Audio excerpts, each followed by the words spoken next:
Alright, so that took a little bit of prying. I managed to get the lower bolt in, so that's in place. And now that we have that, again, all I did was go into a hole there in the lower control arm, pried down, at the same time kind of pushing in. A little tricky to get the alignment on this one, but once you have the bottom one in, you can use that like a pivot. And then all I have to do is push in on the top of that knuckle, and that bolt should line up pretty good.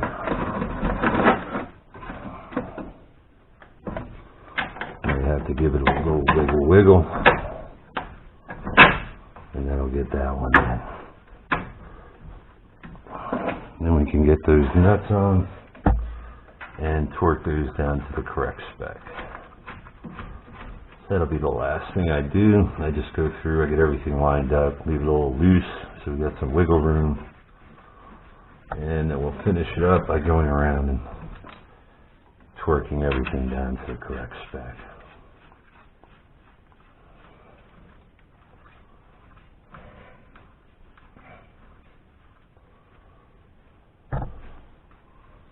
Okay, so that's in.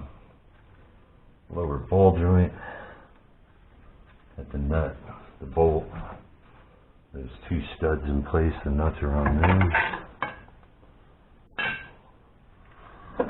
So now we can go about putting the rest of the components on.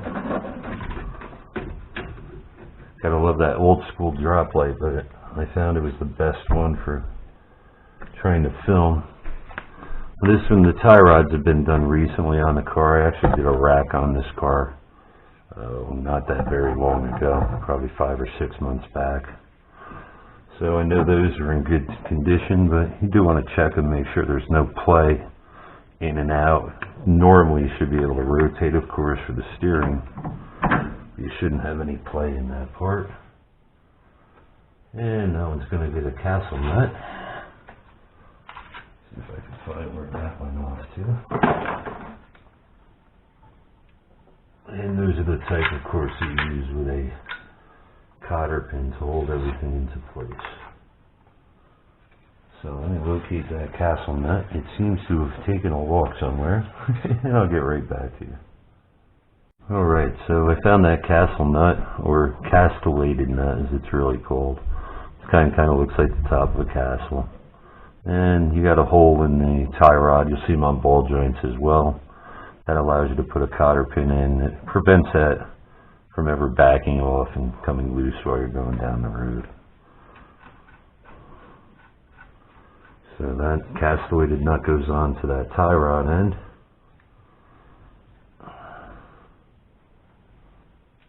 And we will tighten that up and get that cotter pin in place. More so I don't forget more than anything.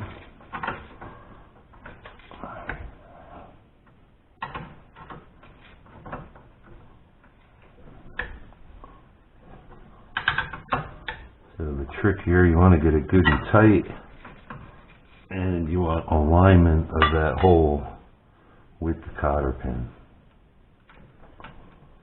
I'm going to go a little further, it appears.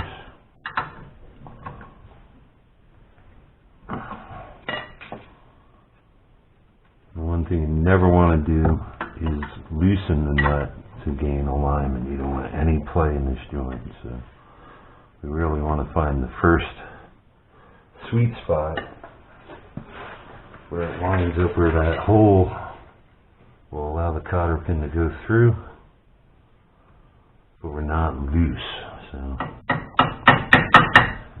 let's see here. Looks like I gotta go just a hair more on that. It can be a little tricky. You may have to sometimes go to the next slot to get that good combination of tight and alignment. But again, you would never back off or loosen it. You don't want to leave that loose connection. So that's in there good. Give your cotter nut a spread, whatever method you use. I can flatten it back over and leave that end out. So guys will bend both ends. I don't think it really matters much as long as it's in place. We got a good, safe, secure connection. Alright, so I'm going to torque up these lower strut bolts and the ball joint bolts. So I'll be back right after I get that done.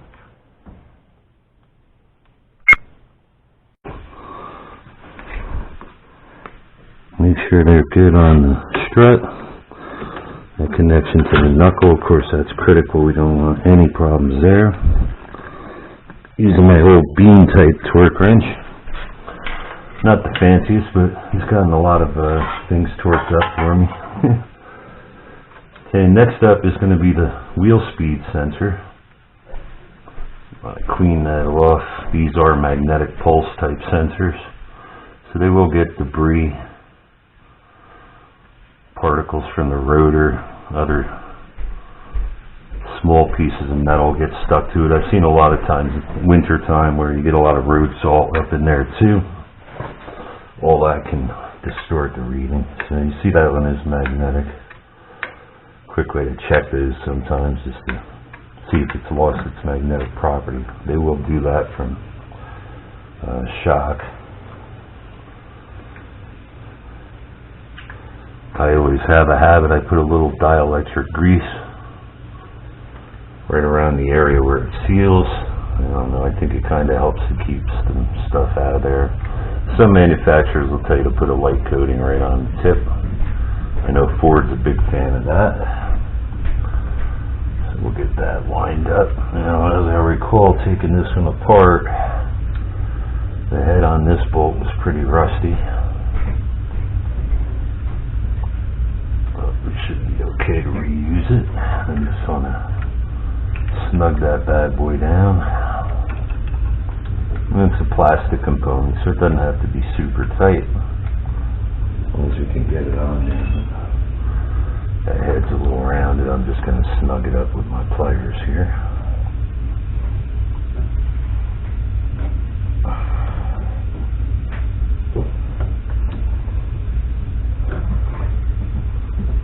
That seems good.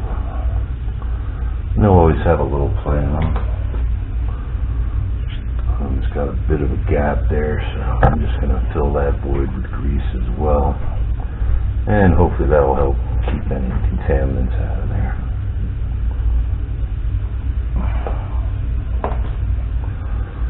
Alright, so the next piece going on is going to be the backing plate for the rotor. You do want to be careful with these. It's really common when you're doing some type of a wheel service that these will get bent or distorted. And the next thing you know, you got a customer complain of a grinding noise where the backing plate's rubbing on the rotor. So we do want to take care not to bend that as much as possible. These are typically a full circle, but I just took a pair of cutters and cut the front part of the ring off so I can easily slide it in and out. Remove it without having to take the knuckle off. Alright, so that should be 4 little bolts. Doesn't hurt to put a little lube on these in case you ever got to come back in there. A lot of guys like the anti-seize for that. I'll leave that up to you what you like to use. And we should have 4 of those in place. There's one up there. Yep. Didn't quite get him started right.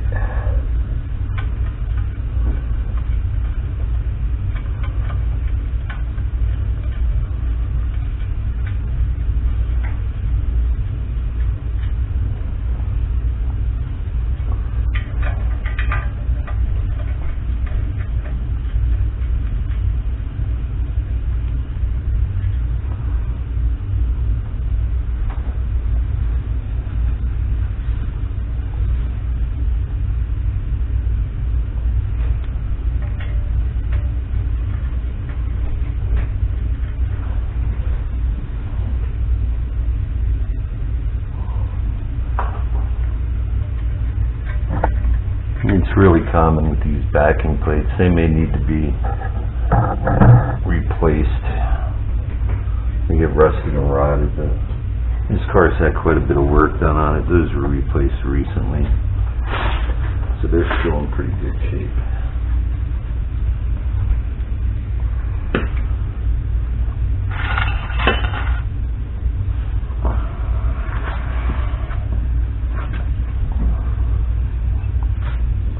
Now, if my eyes don't deceive me, that's a 10 mil.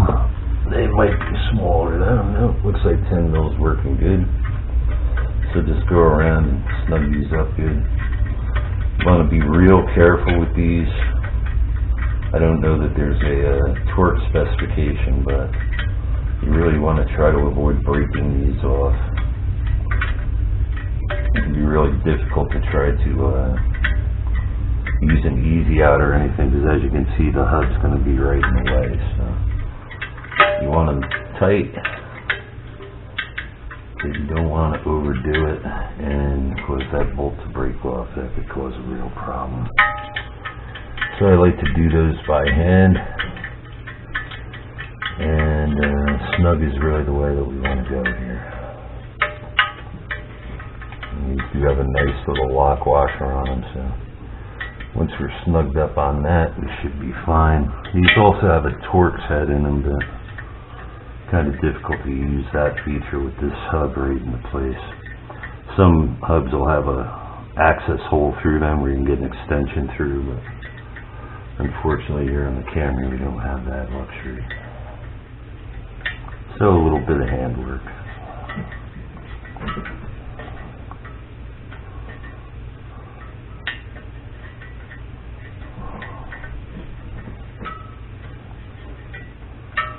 And the next item, once we get this backing plate tightened up, we want to get the frame and our caliper assembly mounted up to the rotor.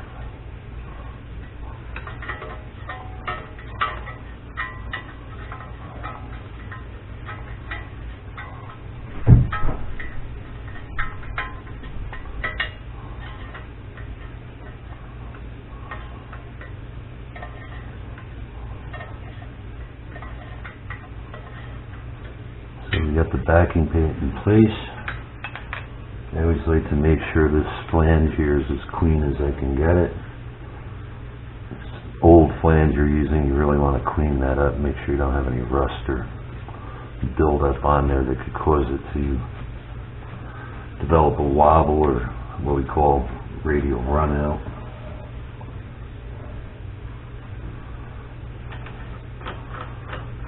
And the last thing we're going to do once we get this all down and together is to torque up this spindle nut for the CV shaft, but for now I'm just going to snug it in place. Backing plate's good. There's a little clip that lines up with a couple holes here on the strut mount. I want to make sure that that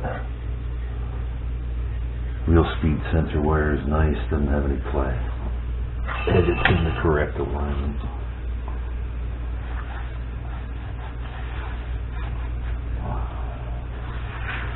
Okay, so next I'm going to put up the rotor assembly.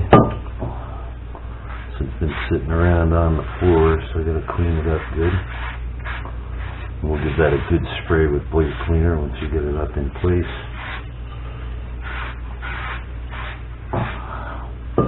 Just to make sure that that's nice and clean. So flip it over. Wipe out this inner part of the flange here on the rotor. Again, make sure there's no rust or any debris in between it and this flange surface. And this is an area where I like to put a little bit of anti-seize in place.